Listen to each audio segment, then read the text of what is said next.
ಕೌಶಲ್ಯ ಅಭಿವೃದ್ಧಿ ಅಂದರೆ ಸ್ಕಿಲ್ಸ್ ಏನಾಗುತ್ತೆ, ಸಾಕಷ್ಟು ಬಾರಿ ಕೆಲಸ ಸಿಗುತ್ತೆ, ಬಟ್ ಇಂಟರ್ವ್ಯೂ ಸ್ಟೇಜಿಗೆ ಹೋದಾಗ ಸ್ಕಿಲ್ ಅನ್ನೋದು ತುಂಬ ಮುಖ್ಯ ಆಗುತ್ತೆ. ಇಂಟರ್ವ್ಯೂ ಸ್ಟೇಜಲ್ಲಿ ಸಾಕಷ್ಟು ಜನಕ್ಕೆ ಅದನ್ನು ಕ್ರಾಸ್ ಮಾಡೋಕ್ಕಾಗ್ತಾ ಇಲ್ಲ. ಯಾಕಂದರೆ ಕಮ್ಯುನಿಕೇಷನ್ ಸ್ಕಿಲ್ ಇರ್ಬೋದು ಅಥವಾ ಮಾತಾಡೋದಿರ್ಬೋದು, ಅದರಿಂದ ಸಾಕಷ್ಟು ಬಾರಿ ಅಲ್ಲಿ ರಿಜೆಕ್ಟ್ ಆಗ್ತಾ ಹೋಗ್ತಾ ಇದ್ದಾರೆ ಕ್ಯಾಂಡಿಡೇಟ್ಸ್.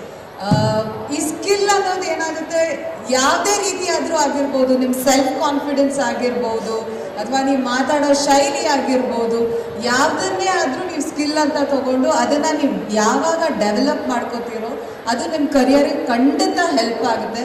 ಇವತ್ತು ಉದ್ಯೋಗ ಮೇಳದಲ್ಲೂ ಅಷ್ಟೇ ಕೌಶಲ್ಯ ಅಭಿವೃದ್ಧಿ ಅಂದರೆ ಸ್ಕಿಲ್, ಆ ಸ್ಕಿಲ್ಗೆ ಒಂದು ಏನೊಂದು ಆಪರ್ಚುನಿಟಿ ಕೊಟ್ಟು ಆ ಆಪರ್ಚುನಿಟಿಯಿಂದ ನಿಮ್ಮ ಜೀವನ ನಿಮ್ಮ ಕರಿಯರ್ಗಳನ್ನ ಮೂಡಿಸೋ ಒಂದು ಕಾರ್ಯಕ್ರಮ. ಆ್ಯಂಡ್ ಇಷ್ಟು ಜನ ಇವತ್ತು ಬಂದು ಭಾಗವಹಿಸ್ತಾ ಇದ್ದೀರಾ, ಇಷ್ಟು ಜನ ಸ್ಟೂಡೆಂಟ್ಸ್ ಭಾಗವಹಿಸ್ತಾ ಇದ್ದೀರಾ, ಭಾಳ ಖುಷಿ ಆಗ್ತಾ ಇದೆ.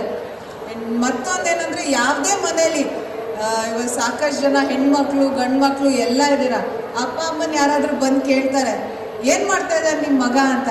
ಅಯ್ಯೋ ಬಿಡಿ ಸರ್, ಏನೋ ಊಟ ಮಾಡ್ತಾನೆ, ಓಡಾಡ್ತಾನೆ, ಬರ್ತಾನೆ ಅಂತಾರೆ. ಮನೇಲೂ ಕೂಡ ಉದ್ಯೋಗ ಇಲ್ಲ ಅಂದರೆ ಮನೆಯವರೇ ತಂದೆ ತಾಯಿ ಆದ್ರೂ ಒಂಥರ ನೋಡ್ತಾರೆ. ಅದಕ್ಕೋಸ್ಕರ ಉದ್ಯೋಗ ಬಹಳ ಮುಖ್ಯ.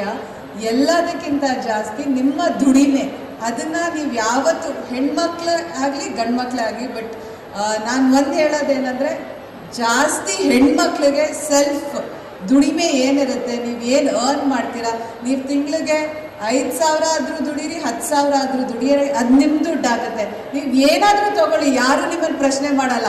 ಅಥವಾ ಏನಾಗುತ್ತೆ, ಯಾರನ್ನ ಹತ್ರ ಅವ್ರು ಹೋಗಿ ದುಡ್ಡು ಕೇಳಿ, ನೀವು ಅಯ್ಯೋ ನನಗೊಂದು 1,000 ರೂಪಾಯಿ ಬೇಕು ಅಂತಾರೆ, ಏನಕ್ಕೆ ಅಂತ ಕೇಳ್ತಾರೆ.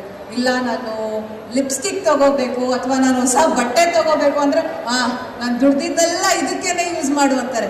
ಅದೇ ದುಡ್ಡನ್ನ ನೀವು ದುಡೀರಿ, ಯಾರು ಬಂದು ಕೇಳ್ತಾರೆ. ನೀವು ಏನಾದರೂ ತೊಗೊಳ್ಳಿ, ಹೊಸ ಬಟ್ಟೆನಾದರೂ ತೊಗೊಳ್ಳಿ, ಯಾರು ನಿಮ್ಮ ಮನೆಯವ್ರಿಗೆ ಬಟ್ಟೆನಾದರೂ ಕೊಡಿಸಿ, ಏನಾದರೂ ಮಾಡಿ, ಅದು ಬಟ್ ನಿಮ್ಮ ದುಡ್ಡಾಗುತ್ತೆ. ಸೊ ಯಾವತ್ತು ನಿಮ್ಮ ದುಡ್ಡನ್ನ ನೀವು ದುಡಿಯೋದನ್ನ ಯಾವತ್ತೂ ಮರಿಬೇಡಿ. ಖಂಡಿತವಾಗ್ಲೂ ಎಲ್ಲರೂ ದುಡಿಬೇಕು. ಹಾಗೆ ಸ್ಕಿಲ್ ಅಂತ ಬಂದಾಗ ಸಾಕಷ್ಟು ಇವಾಗ ಸೋಷಿಯಲ್ ಮೀಡಿಯಾ ಪ್ರತಿಯೊಬ್ಬರು ನೋಡ್ತೀರಾ, ರೀಲ್ಸ್ ಪ್ರತಿಯೊಬ್ಬರು ನೋಡ್ತೀರಾ. 60 ವರ್ಷ ಎಷ್ಟೇ ವರ್ಷ ಆಗಿದ್ರು, ನಾನು ಎಷ್ಟೊಂದು ಸತಿ ನೋಡಿದ್ದೀನಿ ಯೂಟ್ಯೂಬಲ್ಲಿ ಪ್ರತಿಯೊಬ್ಬರು ಸ್ಕ್ರೋಲ್ ಮಾಡ್ತಾ ಇರ್ತಾರೆ. ಹಿಂಗೆ ಇವಾಗ ಎಲ್ಲರೂ ನೋಡ್ತೀರಾ. ಇವಾಗ ಆ ರೀಲ್ಸನ್ನು ನೀವು ನೋಡಬೇಕಾದ್ರೆ ಏನಂತೀರಾ, ಚೆನ್ನಾಗಿ ಮಾಡಿದ್ದಾನೆ ಅಥವಾ ನಗ್ತೀರಾ, ಅದೆಲ್ಲ ಮಾಡ್ತೀರಾ. ಬಟ್ ಇವತ್ತು ಕಂಟೆಂಟ್ ಕ್ರಿಯೇಷನ್, ನೆನೆ ಬಡ್ಜೆಟಲ್ಲಿ ಅನೌನ್ಸ್ಮೆಂಟ್ ಆದಾಗ ಕಂಟೆಂಟ್ ಕ್ರಿಯೇಷನ್ಗೋಸ್ಕರನೇ ಒಂದಿಷ್ಟು ಕಂಟೆಂಟ್ ಕ್ರಿಯೇಷನ್ ಹಬ್ಸ್ ಮಾಡ್ತೀವಿ ಅಂತ ಹೇಳಿದ್ದಾರೆ.